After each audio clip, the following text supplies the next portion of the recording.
The red dust of Mars swirled around the research station as Jin finished his evening rounds. 3 years stationed at Olympus Research Base had taught him to appreciate the quiet moments. Tonight, something felt different. The instruments in his lab had been picking up unusual energy patterns for days, subtle waves that didn't match any known Martian phenomena. Jin's communication panel flashed. Unknown object breaching upper atmosphere. Trajectory suggests impact near your sector, announced Director Kang's voice. All personnel remain indoors until assessment team arrives. But Jin couldn't resist. He suited up and stepped out into the Martian twilight, watching as a streak of light cut across the dusty sky. The object wasn't large enough to be a serious meteorite, and its controlled descent suggested something artificial. Through his binoculars, Jin tracked it to a landing site just 2 kilometers from the base. Protocol demanded he wait for the security team, but curiosity pulled him forward. He climbed into the rover and headed toward the impact site, heart pounding against his ribs. The object was a pod, roughly 3 meters long, its metallic surface etched with symbols unlike any human language. Steam hissed from vents along its sides as it cooled in the Martian chill. Jin approached cautiously, scanning with his handheld analyzer. No radiation, no biological contaminants, but there was something alive inside. The pod seemed split with a soft pneumatic sigh. Jin stepped back, hand reaching for his emergency beacon.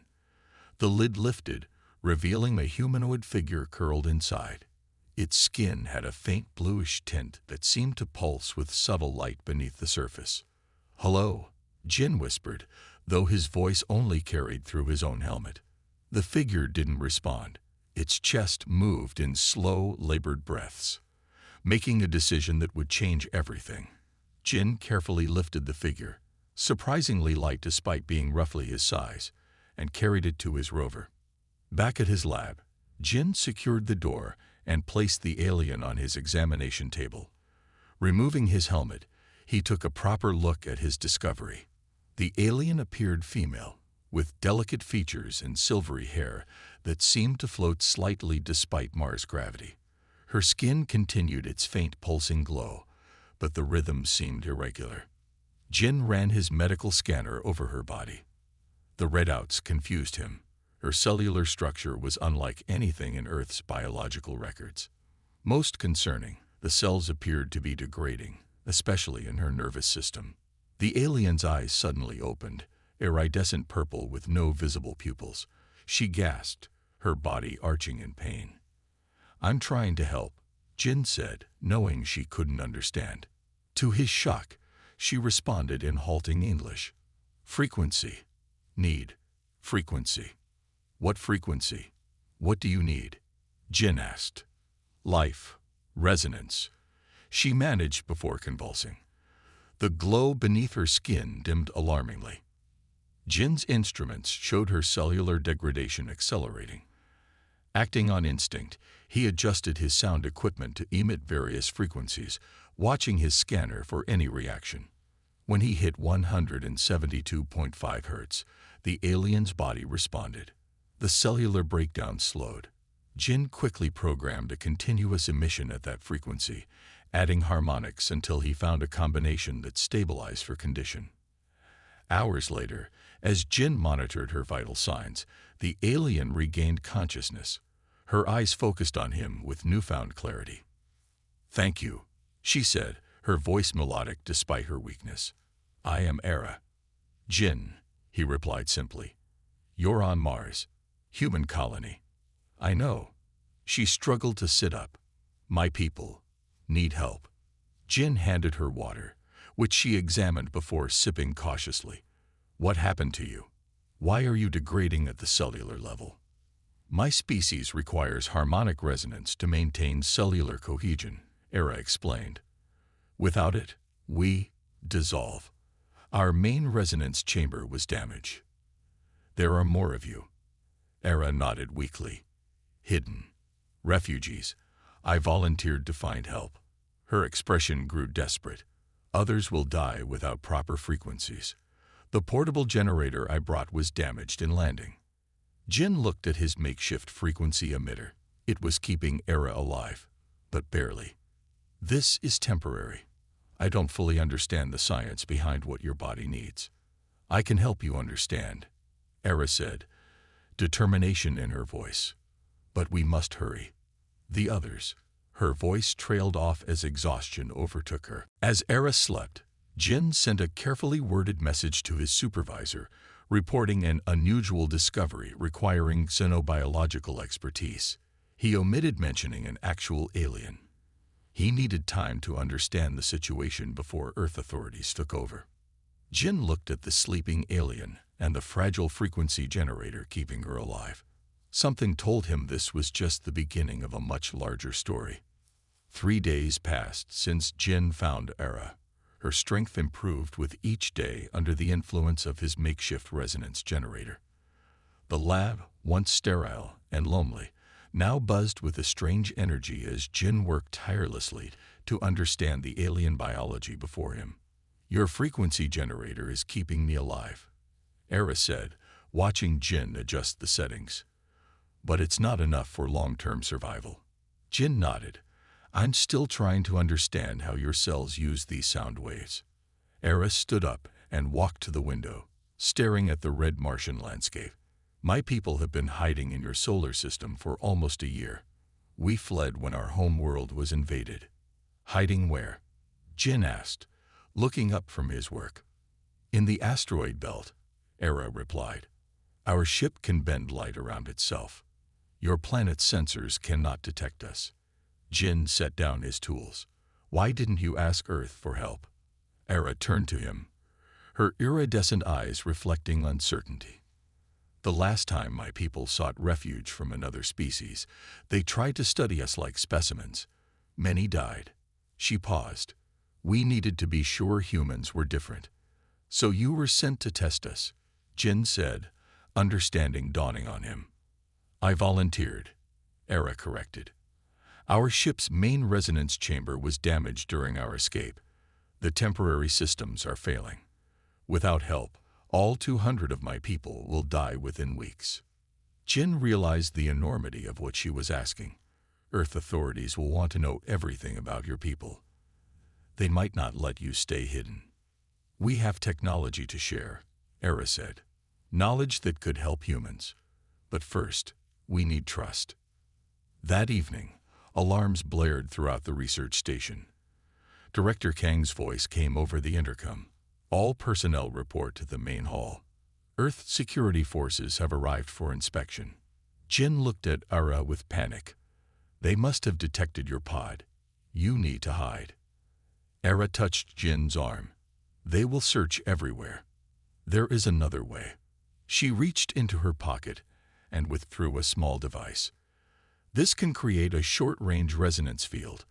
It will let me look human to their scanners, but only for about an hour. The transformation was subtle but effective.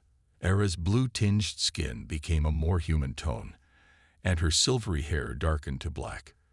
The glow beneath her skin disappeared entirely. I'll say you're a new research assistant, Jin said. Just follow my lead. The inspection was tense.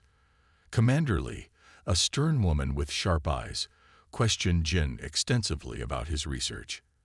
Era stood nearby, playing her role perfectly until Lee's scanner beeped near the frequency generator. What's this device? Lee asked, frowning. Jin thought quickly. Experimental sound therapy equipment. For treating radiation exposure. Lee seemed skeptical, but moved on.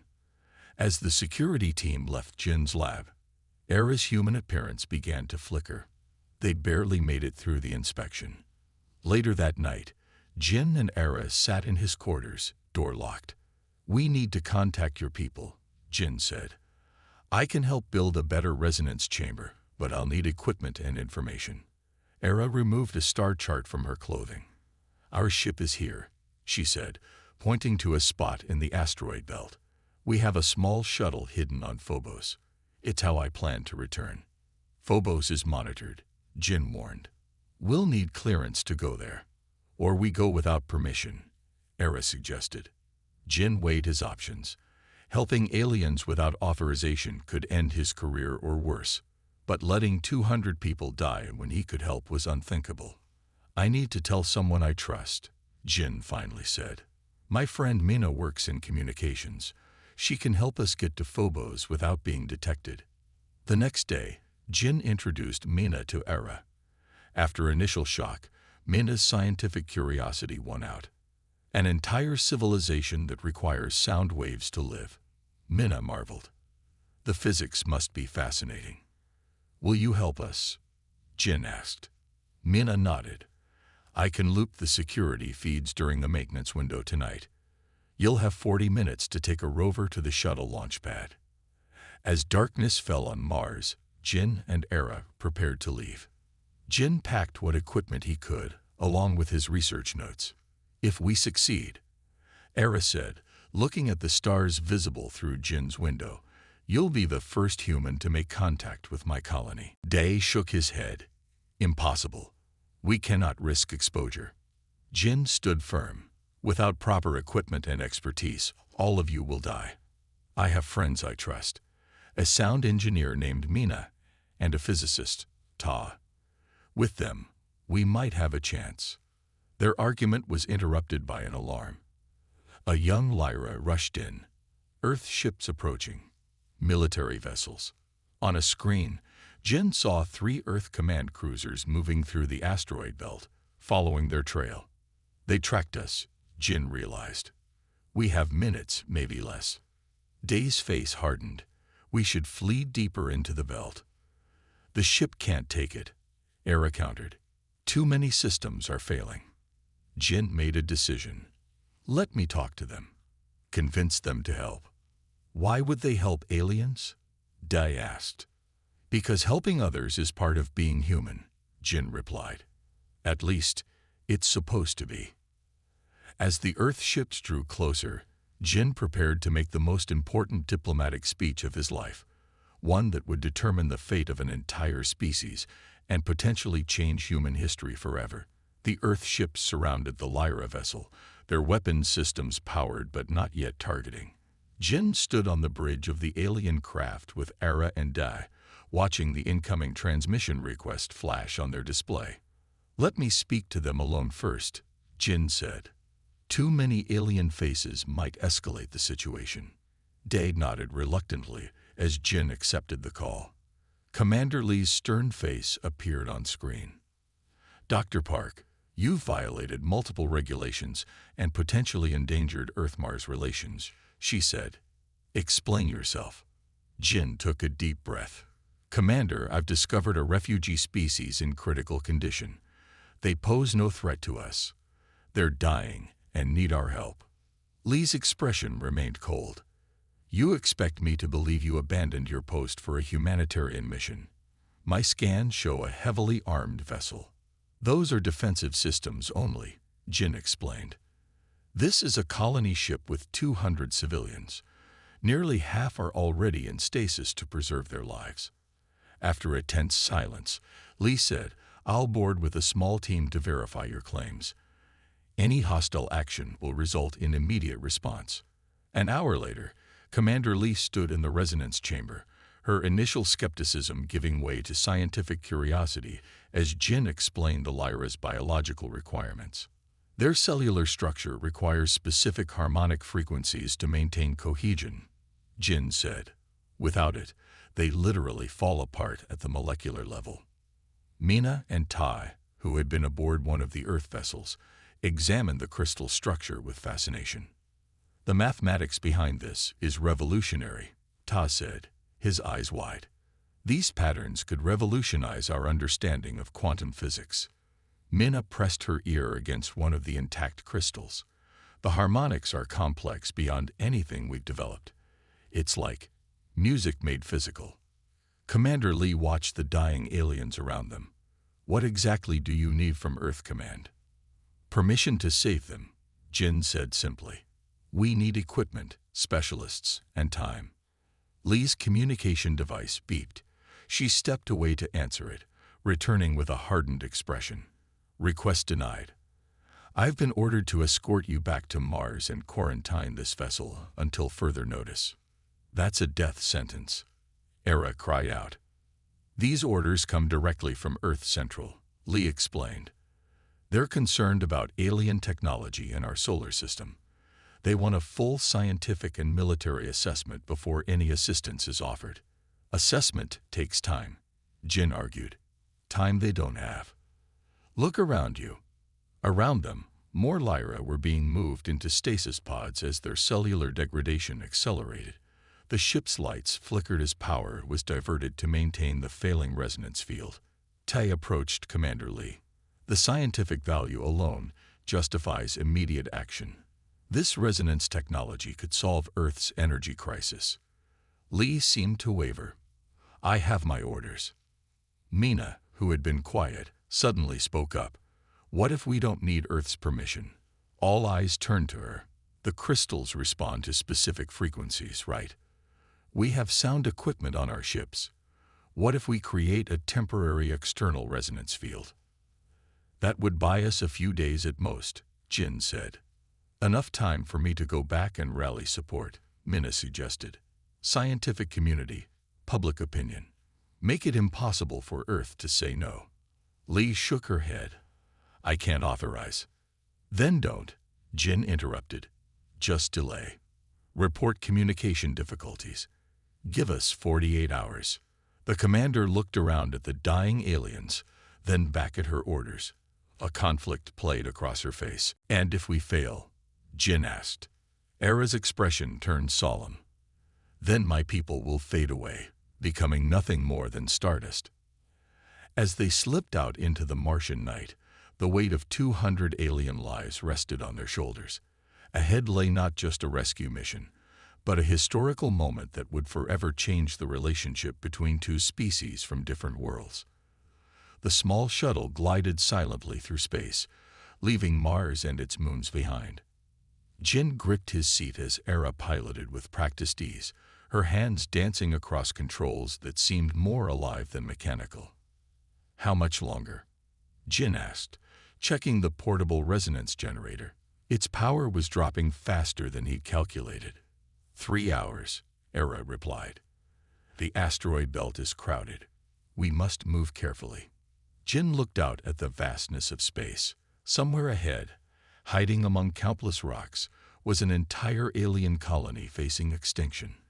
The thought still seemed unreal. Tell me more about your people, Jin said, adjusting the generator's output. The Lyra. What makes the resonance so important? Era's fingers paused over the controls. We evolved on a world with constant harmonic vibrations from crystal formations in our planet's core. These frequencies became part of our biology. Her voice grew softer. When the invaders came, they destroyed the natural resonance fields. Millions died before we could escape. The shuttle's communication system suddenly crackled to life. A stern voice filled the cabin. Unidentified vessel. This is Earth Command Security. You have left authorized space without clearance. Identify yourself immediately. Jin and Era exchanged alarmed looks. They tracked us, Jin whispered. Mina's loop must have failed. Era pressed several controls, and the shuttle accelerated. We cannot stop now. My people have only days left. The radio crackled again. This is your final warning. Return to Mars orbit, or we will consider this an unauthorized expedition and potential security threat. Jin grabbed the communicator. This is Dr. Jin Park of Olympus Research Base. I'm on an emergency scientific mission. Lives are at stake. Please allow us to continue. There was a long pause before the voice returned. Dr. Park, you are ordered to return immediately. Director Kang has authorized the use of force if necessary. Jin shut off the communication. Can they catch us? Not if we reach the belt, Era said, pushing the shuttle faster. But this will alert my people. They may hide deeper. Hours later, they entered the asteroid belt. Era navigated through the floating rocks with impossible precision, finally stopping in what appeared to be empty space. We're here, she said, activating a device on her wrist. but I sense no response. Jin checked his instruments. There's nothing out there. Era's face showed fear for the first time. They should be here. Unless. She adjusted her device, sending out a different signal pattern. Suddenly, the space before them shimmered. A massive ship appeared, almost as big as a small moon, camouflaged against the darkness of space. But its surface showed damage, scorched sections and fractured plates. Their cloaking system is failing, Era whispered, just like the resonance chamber. They docked inside a bay that reminded Jin of a cathedral, with high ceilings and curved walls that seemed to breathe. They were met by 3 Lyra, taller than Era, with the same blue-tinged skin, though theirs was dulled and patchy. You brought a human, said one, his voice musical but weak. We agreed this was too dangerous. He saved me, Era replied. And he can help save all of us, Da. Apparently the leader, studied Jin with tired eyes. Come, time is short. They moved through corridors where dozens of Lyra lay in transparent pods, their skin barely glowing. Jin estimated at least half the population was already in this suspended state. They entered stasis to preserve energy, Era explained. The weakest go first. The central chamber was enormous, with a damaged crystal structure at its heart. Jin could see immediately that parts were missing or cracked. The remaining crystals emitted a faint humming that he felt in his bones. Your resonance chamber, Jin said. It's beautiful. It is dying, De replied. Like we are. Jin unpacked his equipment and began scanning the crystal structure. Your technology combines sound waves with something else. Quantum oscillations, maybe. It's beyond Earth science. Can you fix it? Dai asked. Jin looked at the desperate faces around him. Not alone. I need help from Earth. Specialists.